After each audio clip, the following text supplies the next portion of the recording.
नमस्कार। आज फिर एक दो छोटे किस्से लेके आया हूँ अपने ही जीवन से जुड़ी हुई। हम 2004 में मुंबई आए थे 16 अक्टूबर को सपत्नी पत्नी के साथ, और ये तय करके आए थे कि अब अभिनेता बनना है, हिंदी सिनेमा में काम करना है तो मुंबई चलते हैं। मालूम था लड़ाई लंबी है, वक्त बहुत लगेगा, तो हमने तैयारी कर रखी थी पहले से। पत्नी को बोला था कि तुम बीएड कर लो ताकि शुरुआती में तुम कहीं टीचर की नौकरी कर लेना, और मुझे तो पता नहीं मेरा क्या होगा, कितना समय लगेगा। तो उतने दिन घर चलाने के लिए कोई तो एक कमाने वाला चाहिए, तो पत्नी ने बीएड कर लिया था और हम मुंबई आ गए। मुंबई आते हम शुरुआत के 2 महीने अपने दोस्त के घर पे रहे। भानु नाम है उसका, मेरा बैचमेट है भानु उदय।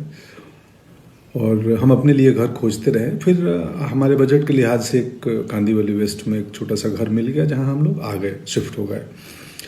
2 महीने बाद फिर शुरू हुई बात नौकरी, पत्नी की नौकरी खोजनी है। तो क्लासिफाइड अखबारों में आते हैं ना, सो उसमें खोजते थे हम लोग टीचर्स की वैकेंसी कहाँ है, और पढ़ते थे। अब हमें करना उस इलाके में जहाँ हम रह रहे हैं, कांदीवली, मलाड, अंधेरी। अब टाउन में नहीं जा सकते या दूर, तो निकले नहीं, कहीं वैकेंसी मिलती नहीं थी। तो हमने बोला, बायोडाटा मेरी पत्नी बना के रखी थी, तो मैं बोला यार एक काम करो, तुम बायोडाटा बना ली हो तो जितने अंधेरी मलाड के स्कूल्स हैं ना हमारे आसपास, जहाँ हम चाहते हैं, कन्वीनियंट है, वहाँ चल के हम बायोडाटा दे आते हैं। वो बोली ऐसे कैसे दे दोगे, वैकेंसी निकली नहीं है और कैसे ऐसे दे दोगे, कोलकाता से आई हैं तो वो दरबान जाने नहीं देंगे, या मतलब क्या कहेंगे लोग, वैकेंसी है नहीं, क्यों आए कौन। मैं बोले क्या हो जाएगा, क्या होगा, ज़्यादा से ज़्यादा ये तो नहीं बोलेंगे ना कि यू आर अंडर अरेस्ट, आप अंदर आए कैसे, चलिए जी आप गिरफ्तार होते हैं, अब चलिए थाने, तो चलते हैं ना। बोली तुम, मुझे नहीं मालूम, तुम अजीब आदमी हो। मैं बोला अरे प्रयास करने में क्या गया है, होगा होगा, नहीं होगा क्या कर लेंगे, पकड़ लेंगे, जान मार देंगे, चलो। तो गए हम लोग एक मलाड के गोरेगांव के स्कूल में, बड़े स्कूल में, और हमने दरवान पूछा क्या है, गार्ड ने बोला नहीं रिसेप्शन पे मिलना है, कुछ जानकारी लेनी है, यहाँ लिख दो। चले गए, मैं नहीं गया, वो गई थी, मैं बाहर खड़ा था। रिसेप्शन पे ये बोलना उसको मत बताना बायोडाटा, उसको बोलना कि मुझे रिसेप्शन से कुछ इन्फॉर्मेशन लेनी है। अंदर गई और उन्होंने बोला भाई एक बायोडाटा है, मैं टीचर की नौकरी खोज रही हूँ। तो रिसेप्शन पे जो महिला बैठी थी उन्होंने बोला हमारे पास वैकेंसी तो है नहीं, बट ठीक है आप आई हो तो दे दो, हम एडमिन तक पहुँचा देंगे, अगर उनकी ज़रूरत हुई तो आपको बुलाएंगे। कट्टू सिनेमा वालों की भाषा है कट्टू, मतलब इसके बाद मैं एक दूसरी कहानी पे आता हूँ। बायोडाटा दे दिया, उस महिला ने बोला कि एडमिन तक खबर दे दूंगी, ज़रूरत पड़ी कभी लगी तो बुला देंगे। आ गई, बोले चलो ठीक है, बस हमने अपना काम कर लिया। दूसरी कहानी मेरी क्या चल रही थी, मैं उस समय हार्ड कॉपी तस्वीरों का वक्त था, तब मेल नहीं आए थे कि हम मेल कर दें तस्वीरें, या ऑडिशन बाद का चीज़ है, पहले आपकी तस्वीर पसंद आनी चाहिए तब ऑडिशन के लिए बुलाते थे। और तब कास्टिंग डायरेक्टर्स भी नहीं आए थे। अभी जो बहुत सारी कंपनियां हैं, बहुत सारे लोग हैं, करते हैं और अच्छा काम कर रहे हैं।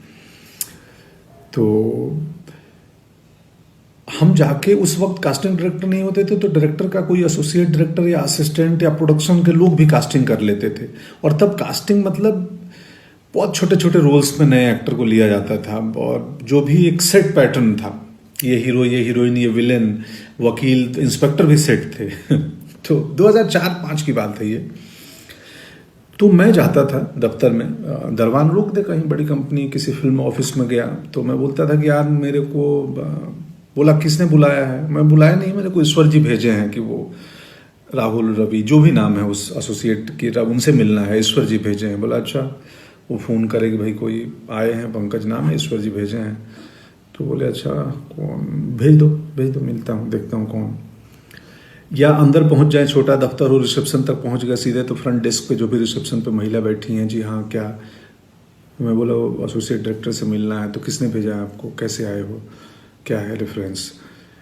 तो मैं तो बोलता था वैसे ही आया हूँ, लिफ्ट से आया हूँ अभी बस ऊपर। नहीं, यहाँ भेजा किसने है। मैं बोला वो ईश्वर जी भेजे हैं, बोल के उनसे।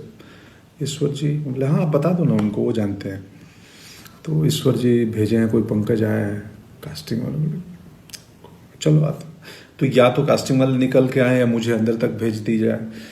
मेरे पास कास्टिंग वाले आए, बोले हाँ जी बोलिए बताइए आप। तो मैं बोला जी मैं एक्टर हूँ और ये मेरी तस्वीर है, मुझे पता चला आप कास्टिंग कर रहे हो।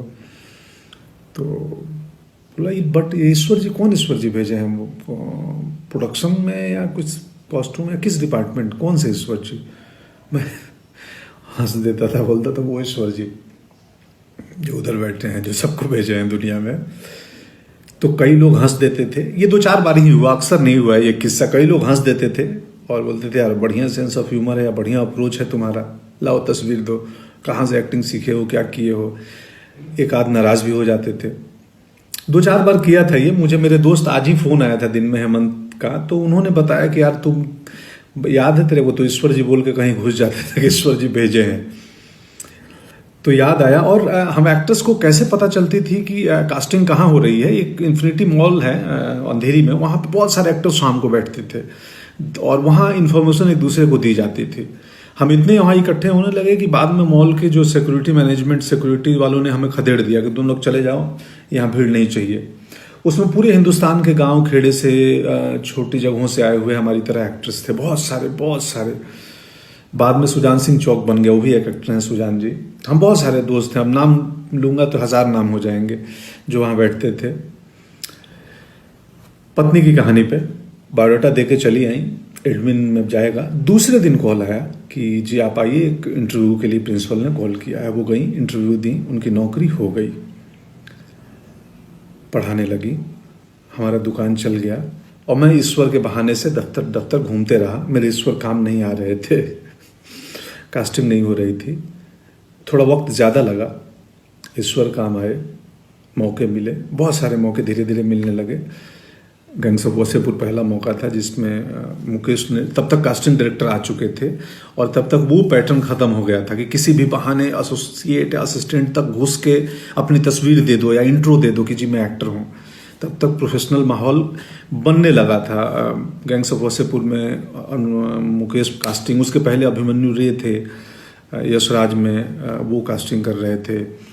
तो कास्टिंग डायरेक्टर्स का चलन हो गया था। हनी भाई आ गए थे, जोगी भाई आ गए थे, ये सब कास्टिंग डायरेक्टर्स हैं। बाद में अभिषेक की कंपनी आई।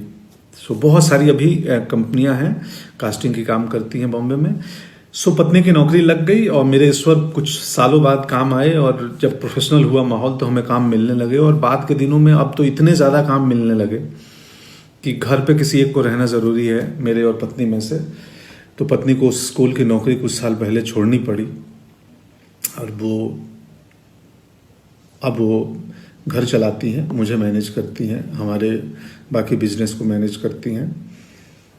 ये है किस्सा। कुल जमा बात इतनी है कि प्रयास नहीं छोड़ना चाहिए। हम किसान परिवार से आए हैं। किसान एक बीज डालता है ज़मीन में और डालने के बाद उसको मिट्टी से ढक देता है। उसको मालूम है कि इसमें वक्त लगेगा। मेरा काम है फेवरेबल कंडीशन देना, इसको वक्त पे पानी देना, वक्त पे धूप देना, खाद देना, आसपास घास आ गए, कचरा आ गया, सफाई करना। ये एक दिन पौधा बनेगा और फिर फलाएंगे। इसमें धीरज बहुत बड़ी चीज़ होती है। आप जिंदगी में जो काम करना चाहते हो, कोई भी काम छोटा नहीं है, कुछ भी, मतलब आप किसानी में भी कमाल कर सकते हैं, आप कहीं पे भी कर सकते हैं। खैर, शुक्रिया, आज का किस्सा इतना ही। Thank you so much. Corona से डरना नहीं है, लड़ना है। लॉकडाउन को गंभीरता से पालन करें और बाकी उपाय हमें मालूम ही है। हाइजीनिक मेंटेन करें, एक फिजिकल डिस्टेंसिंग मेंटेन करें। अगर ज़रूरत हो, एसेंशियल चीज़ों के लिए बाहर निकलना पड़ रहा है तो, और बस यही है। शुक्रिया। आप सबको बहुत सारा प्रेम और स्नेह और पूरी दुनिया खुशहाल रहे, ऐसी कामना है प्रभु से। जय हिंद।